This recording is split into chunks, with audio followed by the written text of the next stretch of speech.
It's like being on the fastest, highest roller coaster you can imagine.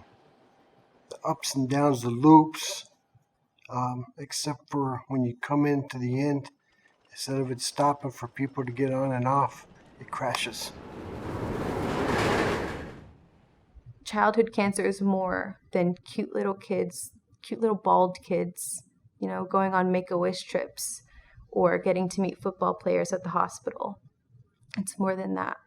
It's them losing every opportunity of life to a disease that will most likely end their lives. My son's name was James Edward Wright Jr., and he was 14 when he was diagnosed with cancer. He was a goofball, class clown, always made everyone laugh, told each other everything, always hung out together, always laughing together. He loved everything but chores. He was my best friend. I was detailed just a few hours away, and the wife and kids came to the hotel where I was staying, and under any other circumstances, first thing he would want to do is go to the pool. But he wasn't doing that, and that's kind of what led us to find out that he had the cancer.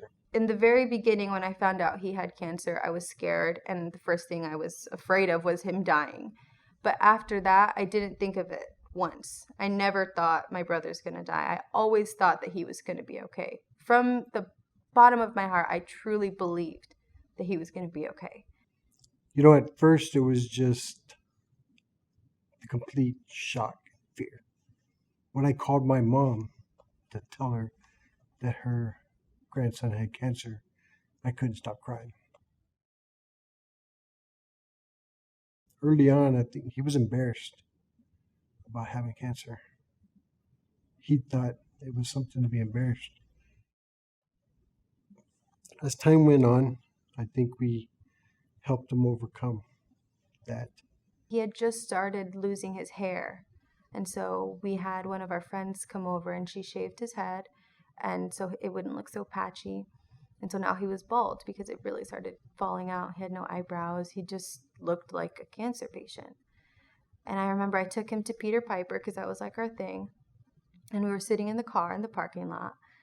And up until this point, very happy-go-lucky, listening to music. And he looked at me and he started crying and he said, "Haley, what if I die?" And I remember telling him, I was mad at him, like, stop. Don't even say that. Don't even say that. You're fine. You're going to be fine. And we went into Peter Piper, and I remember he couldn't walk very well. He had kind of like a limp, and he had no hair. So people looked at him, and he was wearing a mask. This was before Corona, when only, no one wore masks. And he pulled me to the side before we got to our table, and he said, "I don't want to be here. Everyone's looking at me." And he was just so insecure. And I remember telling him, there's no need to be insecure. They have no idea what you're going through. And they have no idea how strong you are. And neither do you. And you're going to be fine. I had to drive an hour to work every day and then an hour home, and that was my time to talk with God. Don't get me wrong, I asked God to heal my son, but the thing I asked for every time I prayed was for, wisdom and strength. Just started college, so I was doing full-time school at the time, which was really, really hard. But I would go as often as I could for his chemo, and I would come back home. It was about an hour and a half drive each way. And I remember there were multiple times where I would go to the hospital for his chemo and then stay at the Ronald McDonald House with my mom and wake up at 7 a.m. and drive home to get to my 9 a.m. class.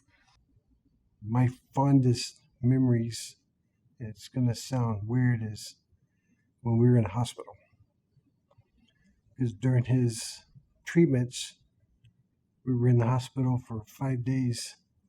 And the conversations I was able to have with him, the deep conversations that you don't normally get to have with a kid. I got to have those conversations with him. I actually got to see him go in this cancer battle as a punk teenager, and he ended it as a young man. It did take away some things. It took away his independence, and it took away maybe his innocence, but he earned a lot of respect from everyone around him for how well he handled everything. The whole thing with dealing with a child with cancer is a tremendous strain on a family. The actual battle during treatments, it's tough for everybody in the family. When you lose that battle, it's devastating.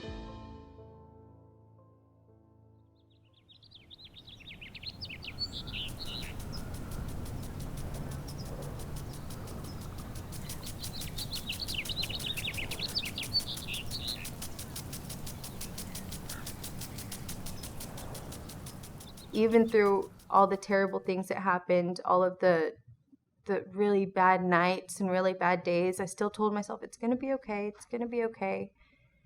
So when he died, it was like a slap in the face.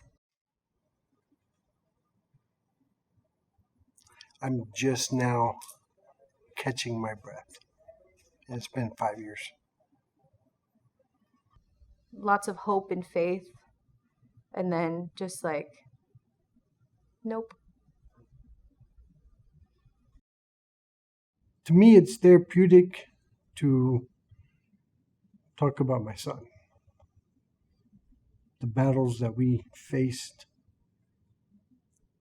they're not as scary when spoken aloud. I mean, if they just sit in your mind, it'll drive you crazy. I secluded myself, and I didn't want anything to do with my brother because I was too afraid of feeling sad and missing him. So for a long time, I wasn't okay, and I was pushing people away and just punishing myself, basically. And it was really, really toxic. But about 2 years ago, I just had this come to Jesus moment where I realized, if everything I believe is true, if my brother is in heaven and he is watching over us, how disappointed he would be in me ruining my life and mourning him in such an unhealthy way. So I decided I'm going to acknowledge the pain. I'm going to acknowledge how awful it was, but I'm going to move forward because he deserves that. And I want to do something for him to honor his memory and not just be depressed my whole life. Because then I think about my parents, they lost a kid. If the only other kid who's on earth is depressed and walking around with a cloud over their head, it's like they've lost both of them. So for everyone and for myself, you have to be strong and you have to get through things as best you can. I don't know why my son died. I don't know why God let my son die, but I understand why my son did not survive. God's given me that understanding, and I know that I will see him again. And today, all the questions you and I have about God, my son knows those answers. I can't explain it any better than that. I'm not trying to proselytize or nothing, but if it would have been for faith, I would have made it. I don't think my family would have made it. Yeah, we're still here. And we're doing pretty good. Ain't that right, Haley?